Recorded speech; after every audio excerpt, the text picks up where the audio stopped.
दोस्तों, आज मैं आपको एक कहानी सुनाने जा रहा हूं जिसका शीर्षक है पनौती। एक कहावत तो सभी ने सुनी होगी कि ऊंट पर बैठे हो तो भी कुत्ता काटा। इसी को पनौती कहा जाता है, जिसके जीवन की ग्रह दशा विपरीत होने लगती है।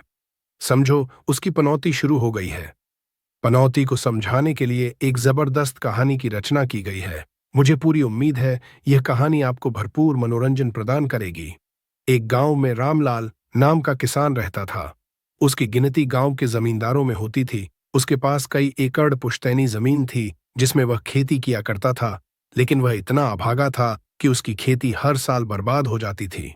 वह जो भी फसल सोच समझ करके बोता, उसमें कुछ न कुछ कमी रह जाती। और रामलाल जिस किसी व्यक्ति के खेत में जाकर खड़ा होता तो खेत के उस हिस्से में कोई फसल नहीं होती थी। गांव के ज्यादातर लोग उसे पनौती समझते थे। कोई भी उसके पास खड़ा होना पसंद नहीं करता था। वह जिसके साथ होता उसके सारे काम बिगड़ने लगते। रामलाल अपनी बुरी किस्मत से परेशान था। वह अपने आप को कोसता रहता था। पनौती के चलते 2 बार उसकी शादी टूट चुकी थी, जिसके बाद उसने दोबारा कभी शादी नहीं की। भले ही रामलाल की फसल हर साल बर्बाद हो जाती थी, लेकिन वह खेती करना नहीं छोड़ता था। इस साल मौसम विभाग की जानकारियों के अनुसार जोरदार बारिश होने की उम्मीद थी, जिसके चलते गांव के लोगों में खेती को लेकर डर बना हुआ था। सभी को लग रहा था कहीं ऐसा न हो कि हमारी फसलें बर्बाद हो जाए।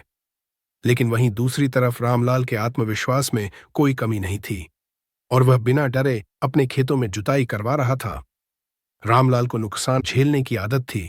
गांव के किसान डरे हुए होने के बावजूद एक उम्मीद में अपने खेतों में बीज बोने लगते हैं। रामलाल अपने गांव के कई खेतों में जायजा लेने के लिए चक्कर लगाता है, लेकिन किसी खेत के अंदर वह प्रवेश नहीं करता, क्योंकि उसे अच्छे से पता है कि वह एक पनौती है। अगर उसने किसी के खेत में कदम रख दिया है और अगर उस जगह फसल नहीं हुई तो इल्जाम उसी पर आएगा। हालांकि वह इस बात से अंदर ही अंदर दुखी रहता था, लेकिन वह अपने दिल का दर्द छुपाकर अपने काम में लगा रहता था। गांव में लगभग सभी ने अपने खेतों की बुवाई कर ली थी। बुवाई के दौरान पानी की हल्की बूंदाबांदी हो रही थी, लेकिन बुवाई होते ही एक सप्ताह में गांव का माहौल बदलने लगा था। बारिश की बूंदों का आकार बढ़ चुका था। किसान अपने खेतों से पानी निकालने की व्यवस्था में लगे हुए थे। किसानों के चेहरों में साफ साफ बारिश का डर नजर आ रहा था, लेकिन रामलाल के चेहरे में शिकन तक नहीं थी। वह बारिश से बेखौफ होकर अपने खेतों में टहल रहा था। एक रात बारिश अपना विकराल रूप धारण कर लेती है। गांव के आसपास के नदी नाले पूरे उफान में आ जाते हैं। पानी गांव के खेतों में घुसने लगता है और जैसे ही लोग सुबह उठकर गांव के चारों तरफ देखते हैं तो उनके होश उड़ जाते हैं। गांव के सभी किसानों के खेत पानी से डूब चुके थे। पानी ने सभी की फसलों को नष्ट कर दिया था। किसान इस त्रासदी से टूट चुके थे और अब सभी को पूरी उम्मीद थी कि किसी भी खेत में एक दाना तक नहीं होगा। और कुछ हफ्ते गुजरने के बाद वही हुआ जिसका गांव वालों को डर था।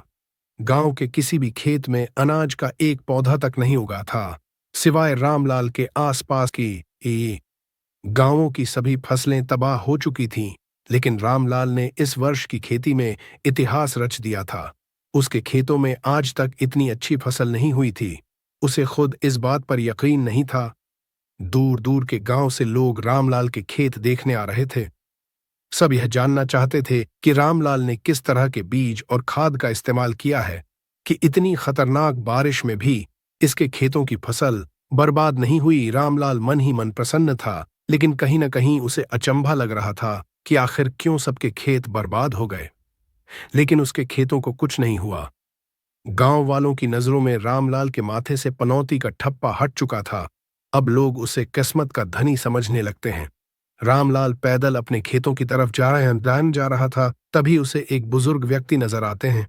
रामलाल उन्हें पहले से पहचानता था, इसलिए वह उनके पास जाकर बैठ जाता है और औपचारिकता के तौर पर उनका हालचाल पूछने लगता है।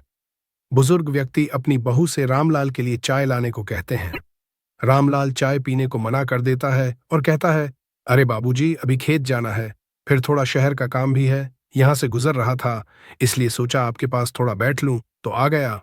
तभी एक गाय रामलाल के पास आकर खड़ी हो जाती है। उस गाय को देखते ही बुजुर्ग व्यक्ति का पूरा परिवार बाहर निकल आता है।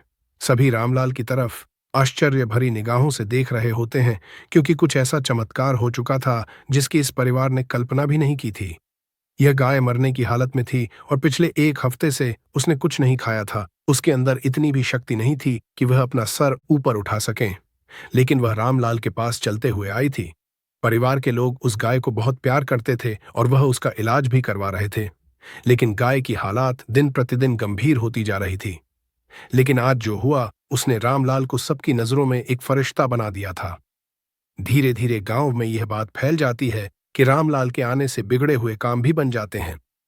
जैसे ही रामलाल को पता चलता है कि लोग उसे अब चमत्कारी व्यक्ति समझने लगे हैं, उसे अपनी कुंडली में संशय उत्पन्न होता है और वह एक प्रसिद्ध ज्योतिषी के पास अपनी कुंडली लेकर पहुंच जाता है। ज्योतिष आचार्य रामलाल की कुंडली देखते ही मुस्कुराने लगते हैं।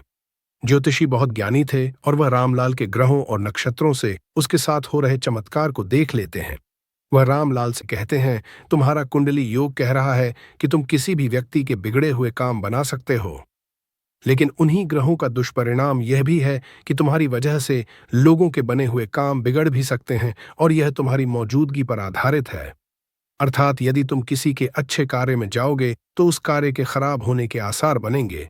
लेकिन यदि किसी समस्या या तकलीफ में फंसे व्यक्ति के पास उपस्थित हुए तो उसके जीवन में सकारात्मक बदलाव होंगे और यही तुम्हारी किस्मत है। अब तुम्हें ही तय करना होगा कि तुम अच्छे कार्यों के लिए पनौती बनोगे या बुरे कार्यों के लिए चुनौती। दरअसल ज्योतिष आचार्य का कहने का आशय यह था कि रामलाल को लोगों के अच्छे कार्यों में जाने से बचना चाहिए और जो लोग परेशानियों से गुजर रहे हैं, समय निकालकर उनके पास जरूर जाना चाहिए। और यही रामलाल के जीवन का सर्वश्रेष्ठ उद्देश्य हो सकता है, तभी उसे मन की शांति मिलेगी। रामलाल ज्योतिष की बात समझ जाता है और अब वह अपनी जिंदगी का लक्ष्य लोगों की मदद करने को बना लेता है। रामलाल अपने सभी काम करने के लिए नौकर रख लेता है और अपने खेतों में जाना बंद कर देता है। गांव में जिस भी व्यक्ति के खेत बंजर हो चुके थे, वह फिर से अपने खेतों में बुवाई शुरू कर देते हैं और रामलाल को अपने खेतों में चलने को कहते हैं और लोगों का यह टोटका काम आने लगता है। देखते ही देखते रामलाल दूर दूर के गांवों में प्रसिद्ध होता जाता है। लोग दूर दूर से उसके पास अपनी समस्या लेकर पहुंचने लगते हैं और वह लोगों की समस्याओं का निराकरण अपनी क्षमता के हिसाब से कर देता है। अपने आप को पहचानने की वजह से रामलाल का श्राप ही उसके लिए वरदान बन चुका था। रामलाल लोगों के सेवा में अपना जीवन समर्पित कर देता है और इसी के साथ कहानी समाप्त होती है। दोस्तों, इस कहानी से हमें यह शिक्षा मिलती है कि प्रत्येक व्यक्ति में कुछ गुण होते हैं, बस पहचान वाला होना चाहिए। दोस्तों, आप इस कहानी के बारे में अपने राय जरूर बताइएगा। कहानी पसंद आए तो चैनल को सब्सक्राइब जरूर करें।